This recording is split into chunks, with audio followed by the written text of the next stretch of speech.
Ay, magandang gabi mga boss, mga kamping, mga kabunyog. Napanood niyo ba yung sa Senado? Yung hearing ni Duterte. Marami ho tayong pag-uusapan ngayon mga pre. Unahin ho natin itong hearing ng Senado, no? Parang naging ewan ko kung no? Ano si Digong at gaya ng inaasahan. Hindi nila naawat yung bunganga ni Digong. At ipinakita ni Digong.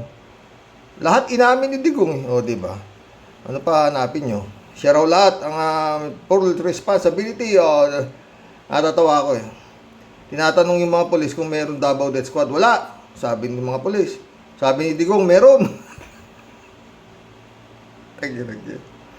Ay, ano yan? At tininto ko na ho, kasalukuyan pa hong tuloy-tuloy yung kwentuhan nila ni Digong at saka ni Bato eh.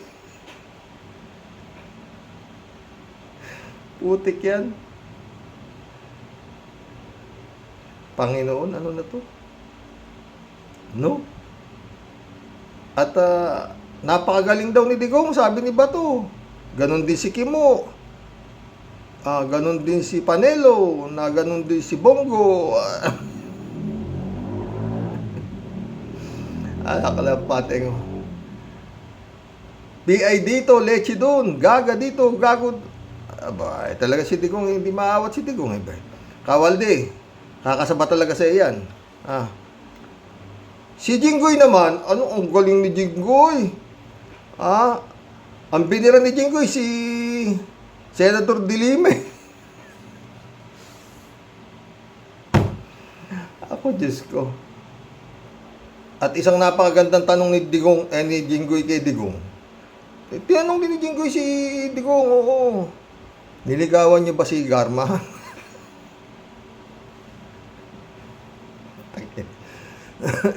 Ay, nako. Si Jinggoy parang wala sa binabasa ko yung mga comments do sa comment section ng kay Atty. Claire eh. Si Jinggoy yung binibira eh. Oo. Tsaka wala akong pumuri kay Digong. Wala. Maliban yun nga, ang pumuri kay Digong, yun. Sa comment section na ho yan, kay Atty. Claire ang pumuri kay Digong, si Bato, saka si Bongo, si Panelo, sila lang, saka si Kimo, sila nag-anuhan, napaka-effective daw ng drug war ni Digong, no? At napakagaling daw ng Davao, pinaka-safest way, safest province to live in, at marami raw award, kaya pala, itong recent na investigasyon dyan, 37 ang positive na mga gumagamit sa mismong munisipyo ng Davao. At kailan lang, kadideclare lang ni Baste ng drug war. Isang araw pa lang 5 napatay. Talagang napaka magandang tiran yan Davao na yan. Walang zero criminality dyan. Ay nako. Ewan. Pag wala kayong nagawa dyan kay Digong, inamin na lahat ni Digong eh. Ewan na talaga. Pero kulang talaga, mga friend. Dapat, nandyan si Senator Trillanes. Kawawa naman si Laila de Lima. At saka si Pero anyway, saka si Senator Risa Ontiveros. Anyway, wala silang nagawa ni lahat naman na sinasabi ni Senator Risa Ontiveros eh. Correct, you're correct, ma'am. Lahat, inamin ni Digong lahat eh. Oo. Maraming drama si Digong, no? Na talagang hate niya ang drugs. Kaya nga dapat, di ba sabi ko, dapat maski man lang naka video conference si Las Cañas at saka si Mutabato para malaman itong si Duterte kung ano pinagsasabi niya. Yun yung mga tauhan niya eh. Mga friend, ewan ko kung ano mangyayari dyan sa hearing na yan. Pero maraming inamin si Digong na talagang, ako na lang, sagot ko lahat. Wag yung mga pulis na yan. Talagang inamin niya na siya talaga. Mapupuyat na naman ako ito mga friend, sigurado. Mamaya, siguradong hihimay na naman ni Atty. Claire Castro ito nangyaring hearing na to. Maski nakatawa-tawa naman talaga. No? At doon, no? Makikita mo kung paano talaga nila respetuhin si Duterte. Doon sa hearing na kakatapos lang sa Senado, nakikita mo kung paano respetuhin si Duterte. Diba? Ewan, no? ICC na lang talaga ang pag-asa nito. Anyway, inamin naman na lahat ng Digong na talagang merong death squad, merong, tsaka yung reward system, hindi naman na kailangan i-ano yan. Dahil talagang mismo si Garma, luka-luka, gaga raw si Garma, sabi ni Digong. Garma, baka may marami ka pang alam dyan eh. Isabihin mo na. Dito tayo mga friend. Dito sa kay Idol Christian Esguerra ulit. Committee, Quad Committee proves alleged reward system.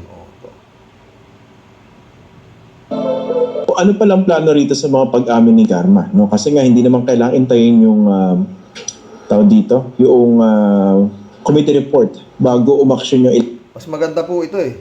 One day ago to, no? Ito yung saan tatapi ko kahapon, no?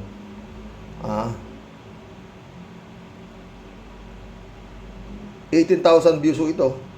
Tuloy natin. ng ahensya ng gobyerno. Ano po bang information coming from relevant agencies like the DOJ? Tulad ng ginawa namin sa OSG, that Si Congressman Abante ho ito, si Abante. Tuloy. we submitted to them the documents and the committee report on on the Pogo. Meron ho siyang inamin dito eh, si Abante, na talaga namang nagulat ako. Siguro baka magugulat din kayo. Tuloy. Ganun din siguro ang gagawin namin sa DOJ. We're just completing all of the necessary investigations sapagkat meron pa kami ipapatawag dito eh. Oo, crucial pa ito sa testimony. Sino po? For example, sa Pogo, papatawag pa namin yung mga bangko, no? Kung saan dineposit yung pera at withdraw. The AMLAC know about that. Sa AGK naman, we were told, siguro dito ko lang sasabihin sa programa mo, Yun. we were told that there are certain prosecutors that have also been given reward money. Gusto namin makita, malaman ko ano. Yun ang mabigat. Sinabi ni Abante. There are certain prosecutor who is also given reward money. Prosecutor, di ba nandiyan sa Department of Justice, yung mga prosecutor, di ba? Tuloy. Ano yan? Wait, sino nagsabi nun? Yan. Merong nagsabi sa akin na isang abogado. Nagka-interest si Idol Christian Esguerra eh. Sinabi ni Abante na merong mga tumatanggap din ng reward ng mga prosecutor. Pero bitin nga ho yung sagot ni Abante rito eh. Pakinggan nyo. But I cannot anymore reveal the name. May nagsabi. Anong sinabi niya? Merong ilang prosecutors ang nakatanggap din ng reward money kaugnay po dito sa drug war. Ito po ba yan? Yung impormasyon? Yes. Yes, Kapagkat the policemen were no longer charged of any crime at all. Wala nang charges, even though may mga nagdemanda sa kanila, yet the prosecutors just dismissed them, just like that. Okay, pero Ito yung mabigat mga pre, no? May mga nagdemanda ho, mga biktima. Nakarating sa prosecutor, they just dismiss it just like that, sabi ni Abante. Paano ka magdidemanda, di ba? Sa prosecutor pa lang, katay na eh. Tuloy. pero how credible was this information that you Yeah. received? We still do not know, Christian, no? And we're going to find out because we're trying to ask the one that told me kung meron siyang witness dito. Sabihin niya, titinan niya kung meron. Pero yung nagkwento sa inyo, kumusta po yung credibility niya sa paningin ninyo? Mahusay, maganda naman. Kwento lang pala siya sabi ni Abante. Pero yun nga, sabi ni Christian, kamusta ang kredibilidad nung nagkwento sa inyo? Ayaw niya sabihin yung pangalan eh. Di ba? Kaya nakabitin. Pero anyway, masasabi ko rito, no? Kung may usok, may apoy, di ba? May katotohanan sinasabi nito si Abante, di ba? Taking mo, natatapalan yung prosecutor, kaya pala walang mangyari, di ba? Kaya pala na-dismiss yung kaso ni Franz Castro. He's quite credible. Credible daw. Nabanggit ba kung mga magkano yung di umano'y tinanggap ng ilang mga prosecutors as reward? Hindi nabanggit eh. Hindi nabanggit eh. We're Naku, malaki yan. Kung, abante. Kasi prosecutor na yan eh. Matayo para dismissin mo yung kaso na just like that. Baka M yan. M. we're still trying to look into that. At gusto ko na mag-name siya ng ilang prosecutor. O gusto ko merong mga pangalan yan, ipapatawag namin. Wala. Yung nag-tip sa inyo, ano po ba ito? Taga-prosecution service? Anong ID? Anong pagkakakilanlan niya? Is just a lawyer, a good lawyer, yun lamang siya ang nag-tip sa akin ito. I do not know his position right now. But he's lawyer at ang nais ko lang sa kanya, he would give us names of the prosecutors. So we could be able to call them and ask them to become witnesses. Is he a lawyer as part of the government or nasa private sector po? Private sector. Private. And bakit daw niya binigay information sa inyo? Did he volunteer the information? He volunteered it. I did not even ask for it. He just volunteered it. And I do not know why. No? Basta't meron siyang alam tungkol dito sapagkat when those policemen that killed the drug users, for example, walang kasong ipinataw sa kanila. No. All of them all of those cases were actually dismissed right on without even investigating it. Willing daw po ba siyang mag-testify sa Quadcom? Malabo And yan. or mag-execute affidavit? I don't think he would be willing, no?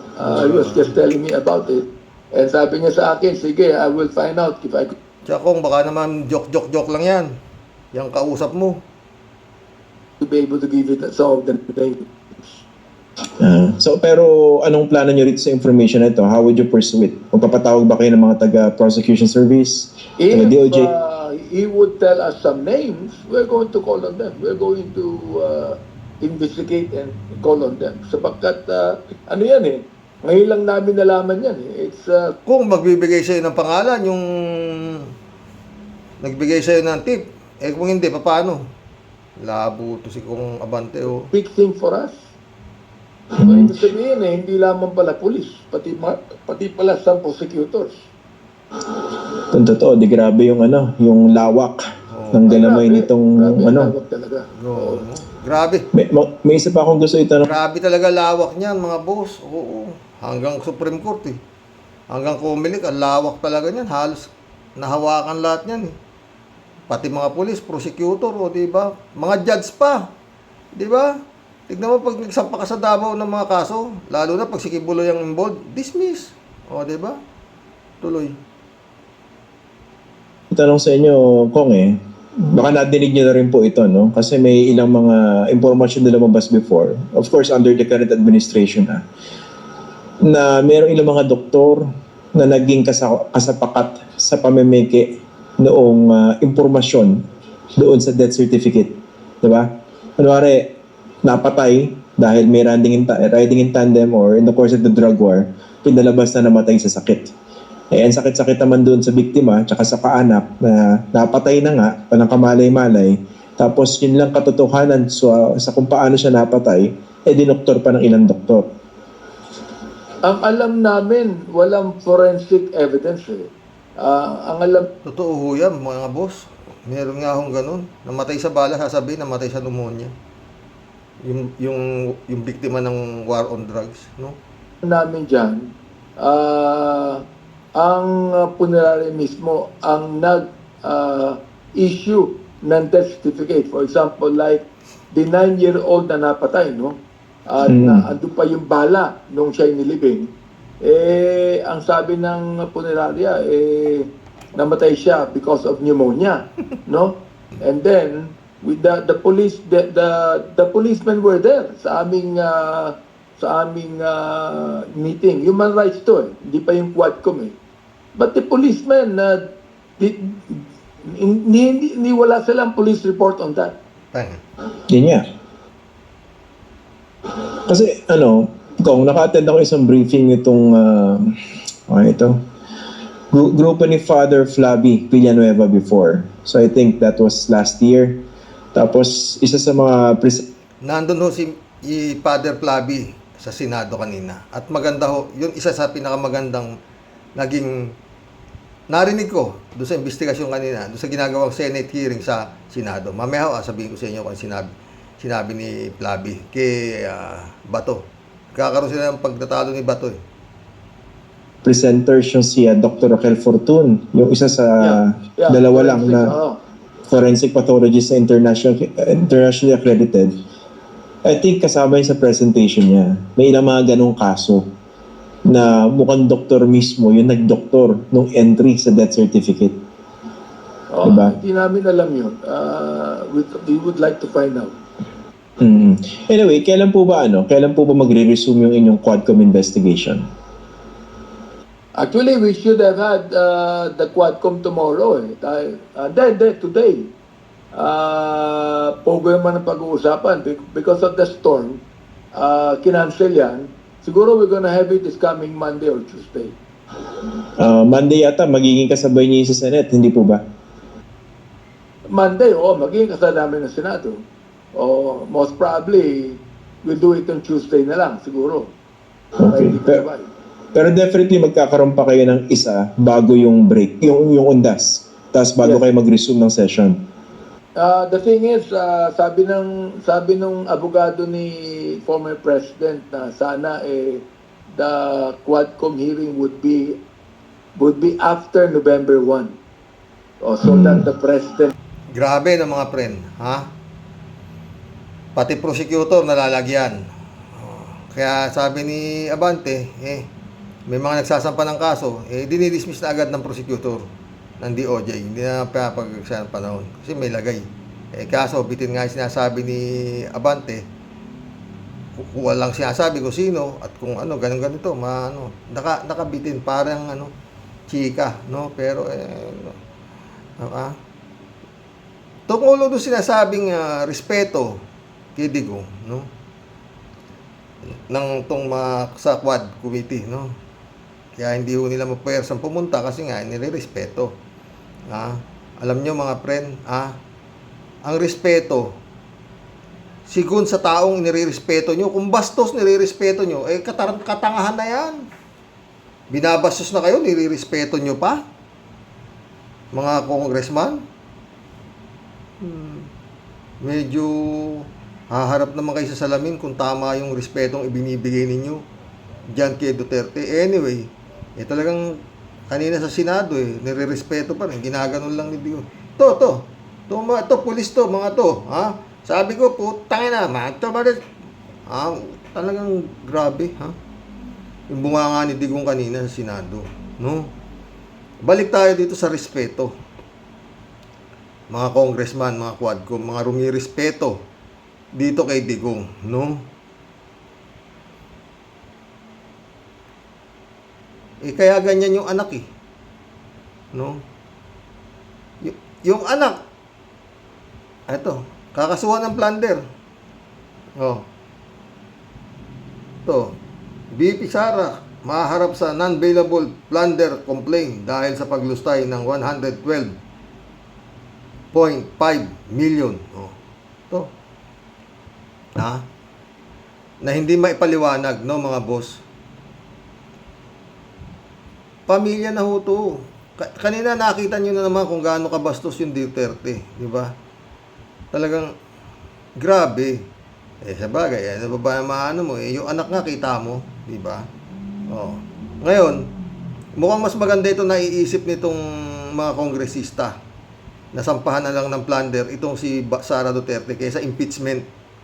Matagal ho yan, proseso. Pero itong plunder case na to, maliwanag ho kasi ito Hindi niya maipaliwanag Di ba, maliwanag na talagang nilustay niya yung pera. Mantakin mo paano yung 16 million, 11 days upa sa safe houses. Hindi mo maisip kung anong itsura ng safe houses na yun. 250,000 isang araw. Ang isa Puta. Kaya siguro to, anyway, kayang-kaya ng Duterte yan. Sabi nga ni Sara yan, meron tayong Secretary ng Department of Justice na walang alam sa batas. Ayan. Ngayon, pakita mo ngayon, Sekretaryo, na meron kang alam sa batas. Kasi ito talagang mga kasong nakasampa sa kamay ng Department of Justice, puro non-bailable offense. Ito, magsasampa naman kay Sara Duterte. May sinampa na si Senator Trillanes, ha? Dapat isa nga lang dyan mawawarrant of arrest na to mga to At walang ano to ayon kay attorney ano to. Meron kanina si attorney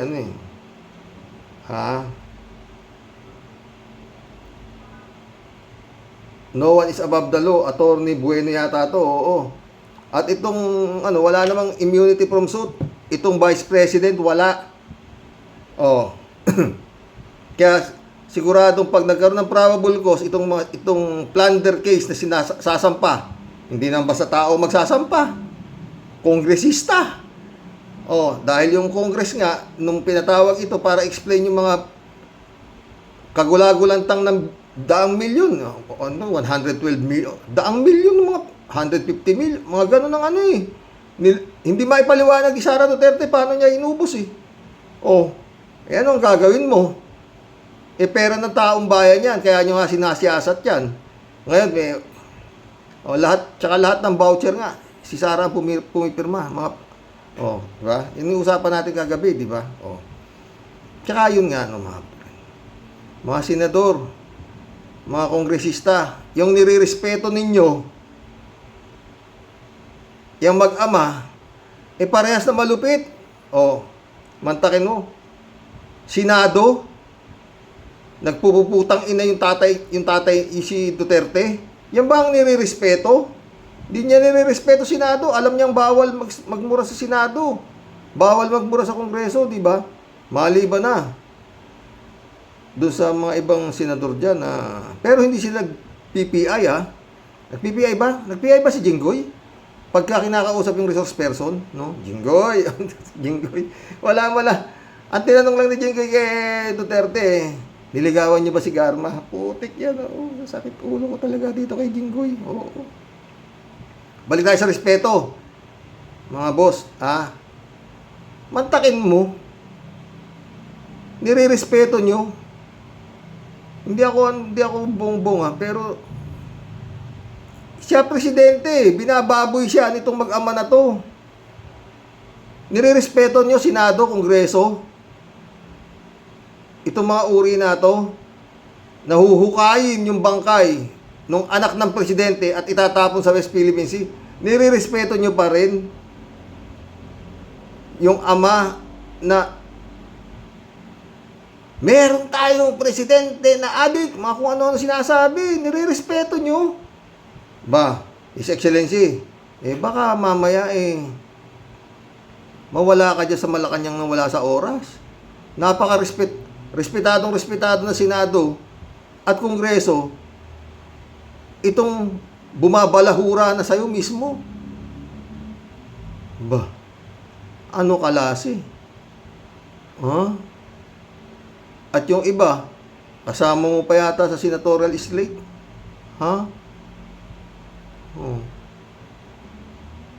Tama si Attorney Claire Castro. Hindi dumating si Tulfo dito sa Senado. Wala. Yung naging sa Senado kanina, wala talaga. Bida si Digong. Nakapagmura siya, nasermonan niya yung mga pulis, inamin niya lahat yung mga sinasabi ni Risa Ontiveros, si Dilima, lahat, diba? Pero kung nandyan sila sa Cañas at makukuha nyo, mapagbigyan nyo ng parang kataon na humarap dyan, na nakamonitor lang, pwede naman pala kanina na nakamonitor si sito? Cynthia Villar, pwede naman pala yun eh. Yung ano yun nyo dyan. Senadora Risa, yun ang i-request mo. Kontakin mo sila sa Kanyas at saka si Mutabato para humarap dyan sa EJK probe na yan. Ba? Mabalik tayo sa respeto. Napaka masyado nyo namang nire-respeto yung Duterte. Ha? Lahat ng mga ano niyan, alipores niyan. Harry Roque, wanted. Kibuloy, kulong. Tebes pa yata, Tebes, di ba? Tao rin yata ni Digong. Hindi mapabalik-balik dito. Bantag, wala rin. Sino pa? Paildon. Lahat sila wala no? Wala kayong magawa. Oo. Go-Waping, Pogo, Michael Yang. Pero nire-respeto nyo pa rin. Abe, yan na nagpahirap sa Pilipinas. Ha? Pero ayon kay Bato, nung daw si Duterte ang nakaupo, talagang hero daw. At pinapalakpakan daw si Duterte at mataas daw yung kanyang trust record at saka yung kanyang trust rating. At saka lahat ng survey mataas. Yung pa ba namang survey ang hindi maayos? Diyos ko. Ano ba? Ay, mag-collab na tayo. Na-high build ako. Di ba? Sabi ni Atras ni Abante kahapon. Hindi raw sila takot. Nire-respeto raw lang nila si Duterte. Atras. Abante, hindi yan naman, hindi lang naman ikaw may respeto. Lahat kayo, di ba, nire-respeto nyo? Maski na minumura ng Commander-in-Chief of all Armed Forces of the Philippines, binababoy na, pupugutan na ng ulo, puhukayin yung ama niya sa simenteryo at itatapos sa West Philippine Sea. Nire-respeto nyo pa rin? Mariosip kayo. Ano ba kayo? Hindi naman sa ilagay ninyo sa tama. Yung iba kinukontempt nyo wala naman ng immunity from suit yan. Tapos na yung niya, si Digong. Papel niyan. Nakagulo niya sa Pilipinas hanggang ngayon, yung kagulo ang iniwan niya, hindi niyo pa siya mapatawag diyan sa Quadcom na yan. Kaya sa ICC na lang pag-asa Si Excellency, bumalik ka na sa ICC. Marilo Pabian, shout out. Wow, super aga ng aming Tatay Roque. Kalat ni shout out.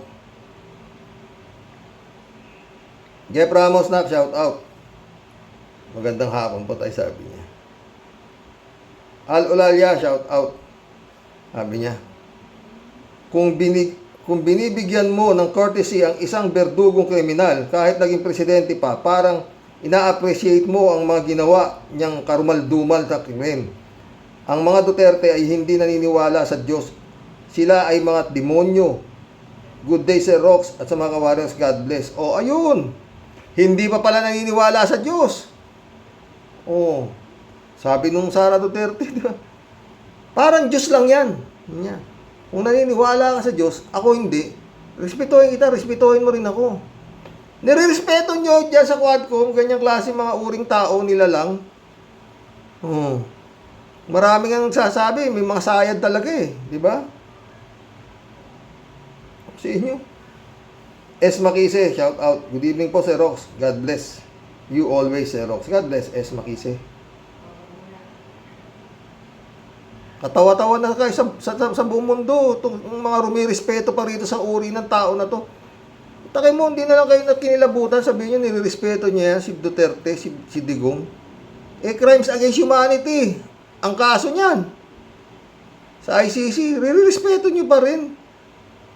Pero tama lang, para malaman ng ICC na talagang wala kayong gagawa dito kay Digong. Kaya dapat talagang pumasok na yan. Di ba? Dahil kung kayo lang, wala kang mangyayari sa inyo kundi respeto.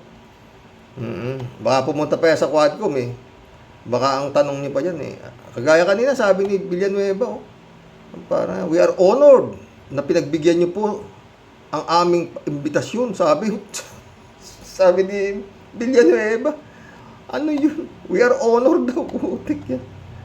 Ay, naku. Marilo Pabian, obvious naman po tayo itong COA. Nanginginig sa pagsagot sa hearing. Duterte appointee din pala yung nasa COA. Kaya malakas loob ni Sara sa kanyang style ng panggastos ng pondo ng bayan. God bless us po tayo sa mga ka-warriors. Totoo yan na si Kalida yata nandiyan dyan eh. Sabi nga ni Ka-Percy, si Bukbuk. David Allen Mendoza, shout out, sumagot siya kay Malu eh. Hindi na po appointee ni Diggs ang COA auditor. Wala na po si Kalida. Wala na ba? Si Gamaliel Cordoba na po ang COA. Chairperson ngayon na appointee ni BBM. Oo, ganun ba? Mukhang mahina rin yata yung in-appoint ni BBM. Kung ganyan. Mukhang nalagyan din na sobre. Hindi kaya. Lalat ni Chicks. Madali lang yan. Mang Chicks ka. Siguradong ubos ang 16 million na yan. Anong klaro? Sobra namang mahal ng Chicks na yan. Kalat ni ulit. Sana all may respect. Respect my ass. Takot lang kayo kay Parin Diggs. Mga hunghang. Ayan naman si Kalat ni. Bumihanat na naman. Pero totoo yun, di ba? Jojo Gestro, shout out. Blessed Sunday afternoon po, Sir Rox from Iloilo City. Ando si Mabilog kanina. Yannick Ordobe, shout out. Sino hindi makatakot sanay magpapatay yung mga aso niya kahit nga pulis ginagawang berdugo sa mahihirap na Pilipino at sa mga kalaban nila sa politika. Diba? Nga sa inyo eh. Yun ang lamang ni Duterte kay El Chapo. Si El Chapo, hinahanap ng pulis. Si Duterte, inuutusan ng pulis. Librado Ludovico, shout out. Blessed Sunday, madaling araw, Karox.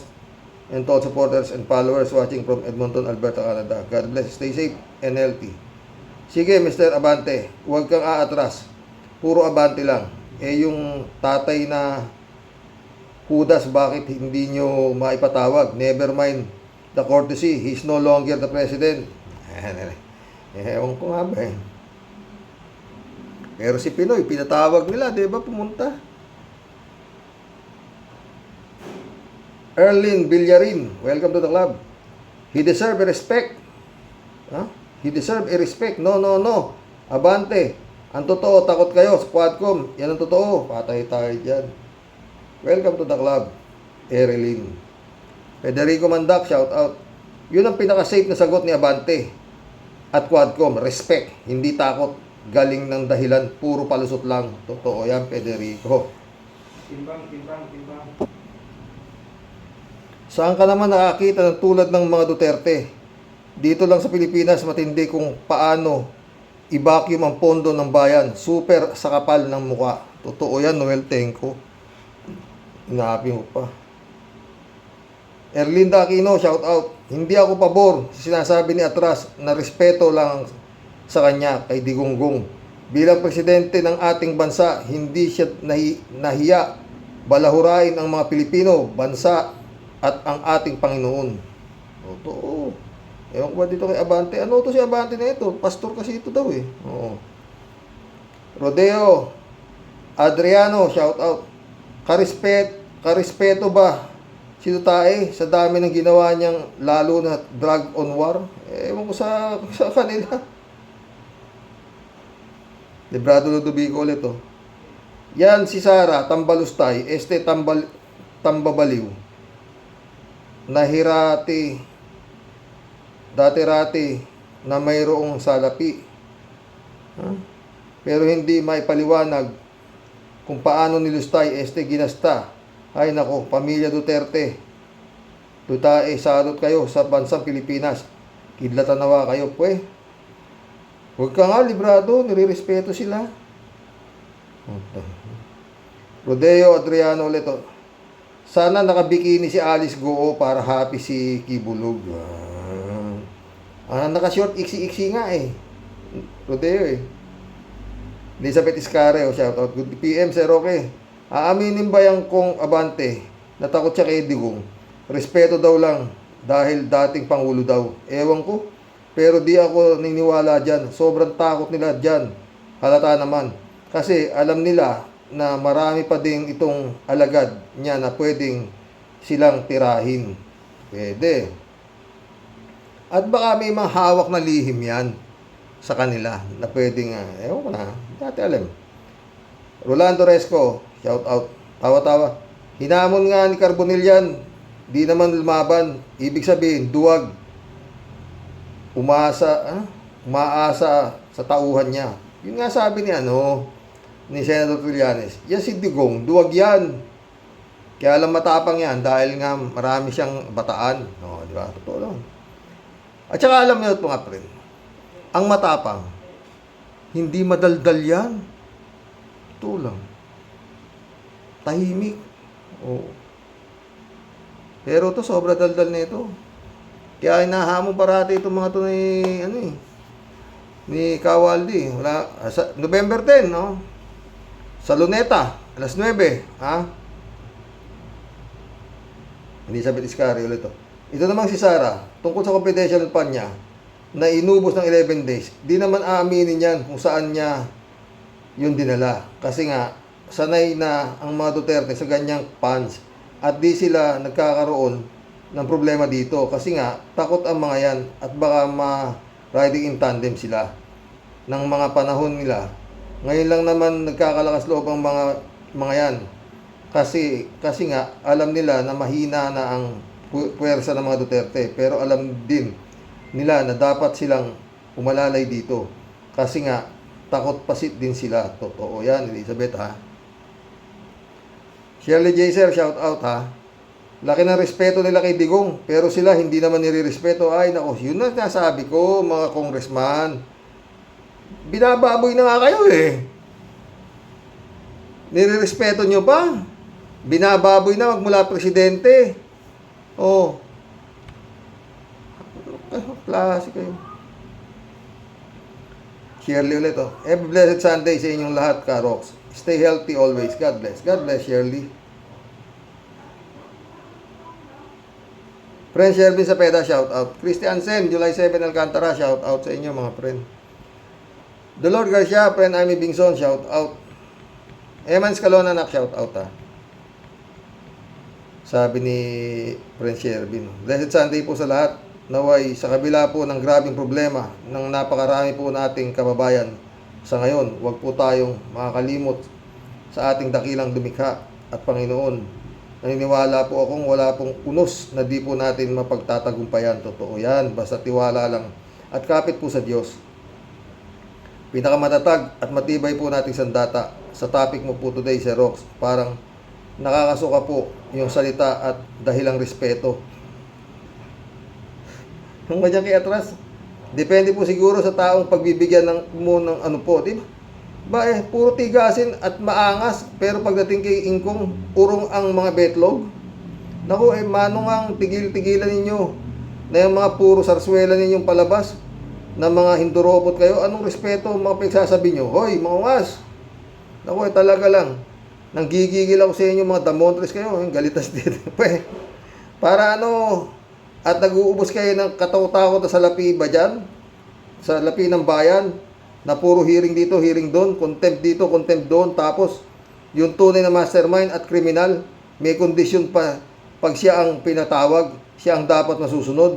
Maganda na sana ang tinatakbo dahil sa akala namin, naman namin, tunay kayo talagang mga tigasin, mga tao at magbibigay ng justisya. Yung pala, salitang respeto lang, taob na agad ang bangka, surrender to the max. Naku, hoy, mga lecheng yawa, tantanan nyo na nga ang mga taong bayan, sukang-suka na talaga sa puro mga drama ninyo.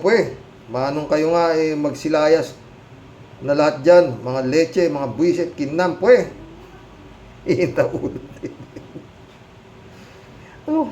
Dapat na talaga pagbuhol-buholin kayo lahat at ipaanod ba, puro kayo mga walang silbi, mga leche. Ay, Tia Delica, uminom ka ng pang high blood, ha? Tasila May, welcome to the club. Tasila May, killer, nire-respeto, mga takot ang mga yan kay Kanor mismo. Roelio Asuncion, shout out. Karapat dapat pa bang irespeto ang mga mamayang Pilipino si Digong nyo, Karox? Abe, ewan ko kay Atras, kay Abante. Joke Yano, shout out. Si Senator Risa lang naman ang may tapang at lakas ng loob. Totoo. Puta, si Bato kanina talagang laban na laban si Bato kanina eh. Aba, bandang huli silang dalawa ni Digong nagkikwentuhan eh. Puta, ragis yan. No. Chupista Bunao, good evening po kuya at sa labing wife mo po at sa mga ka-warriors. Grabe, ano ba yan? Matindi pa sa takot ang sinasabi mo kung Abante. Aba, talaga rin namang talaga rin namang respeto pa talaga ang inani ni Digong niyo. Sobra talaga, ay ewan, pagdating kay Digong nyo, bahag ang, alam nyo na ba? Kung ganyan respeto ang ibibigay ninyo kay Digong nyo, tigilan nyo na lang ang pagbibistiga. Pangibistiga nyo, niloloko nyo lang kaming mga mamayan. May naiimbestiga naman sila maski ponte. No? At yun ang sabi ko, sa ginagawa nila na takot kay Digong, hindi naman tanga yung ICC para maniwalang nirerespeto nila yan. International Criminal Court eh. Siyempre, ang alam ng ICC, takot sila. Kaya yun, malaking bagay yan. Yan ang gagamitin ng ICC na talagang dapat sila nang pumasok. Dahil dito nga, takot na takot. Itong mga tao. Kaya ko, natatakot nila kay Digong. Pero kung respeto, kalokohan yun. Kalokohan ho yan. Hindi ho ako niniwalang respeto yan. Takot. Oo, pwede. Or, other way around. May hawak na alas si Digong sa Kongreso. No? Na pwede niyang pasabugin any moment, anytime. Marilo Pibiano nito. Tay, nag-bring back memory lang po ako kung hindi nag-support si Amy kay Digong, maaring di siya nanalo. Oh, yun nga. At kung dumagdag sa boto ni late Miriam Defensor, nakatandem ni BBM, at kung nung time na yon si Miriam nananalo, tapos si BP Lenny winner ng vice. Oo, di ba? Di for sure noon, namatay sa sakit si Miriam, automatic si BP Lenny president. Di po ba? Totoo yan. Wala lang po nangangarap po. God bless and protect our country. God bless, Marilu. Chupista Bunao ulit. Siyempre kaya nangungumahog ang mga yan, marami kaya tayong mga kakamping. Di ba? Totoo. Kaya punta-punta sila kay Lenny Robredo. Wala. David Alin Mendoza, shout out. Hello po, Karox. Kahit ano pa po, pagtatakip ni Kong Abante, Atras Abante, duwag pa din po ang tingin ng taong bayan sa kanila. Yung Senate hearing daw po ay ate si Digong Bato, Bongo at Lima, pero malamang po sa alamang ay dadalo ang mga kampo na senador ni Diggs kasama si Boy Lamon. Yun, nandun sila lahat.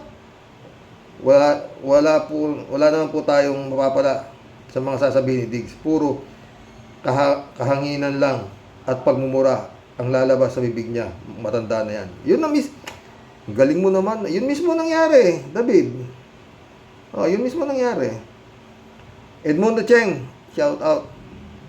Christian Cheng na shout out. Sabi niya, dapat natigilan ng mga investigasyon ng CADCOM na puro lang forma, baliwala lahat ang mga yan hanggang hindi nila napapapunta si Digong Bato, Bongo. Sa totoo lang, pwedeng na-contempt si Digong. Sayang lang ang pasahod sa Quadcom na yan. Puro forma lang na kay Bongbong ang desisyon habang nagbabayad ka ng utang na loob kay Digong. Chong,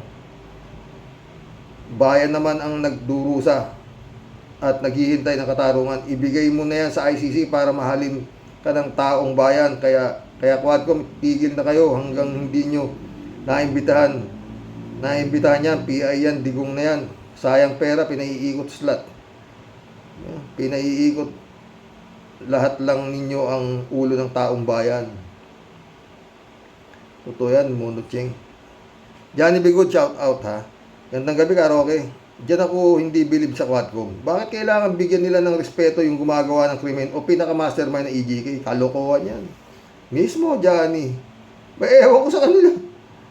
Dahil daw, buti sana ako nakamagandang ginawa pag nung nagsinaging presidente. Puta.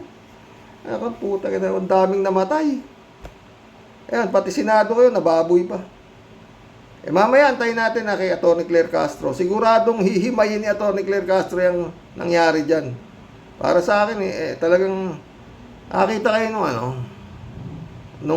pero si Senator Risa Ontiveros, saka si, lumaban, at saka si, yung pare, oo, pero, ang nag-superstar, si Digong Mura.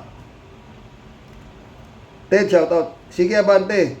Hindi kayo takot kay Digong. Kung respeto lang, baka naman respeto sa baril at bala ni Digong. Respeto, hindi nga niya alam kung anong ibig sabihin ng respeto. Baka kayo sa Quadcom ang mawalan ng respeto sa karespeto nyo kay Digong. Yo, totoo. Ted.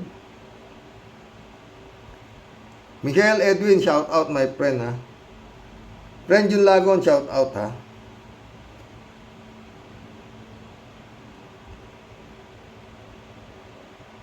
Jane Labayna, shout out. Yeah.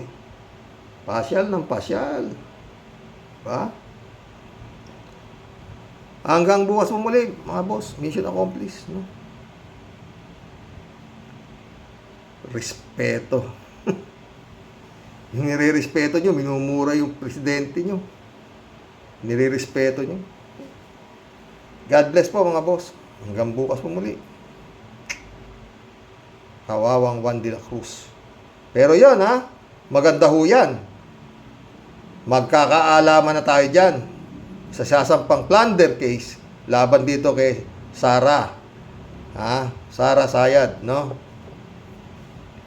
Kung ano ang magagawa ng walang alam sa batas na si Rimulya. Magandang gabi po. God bless.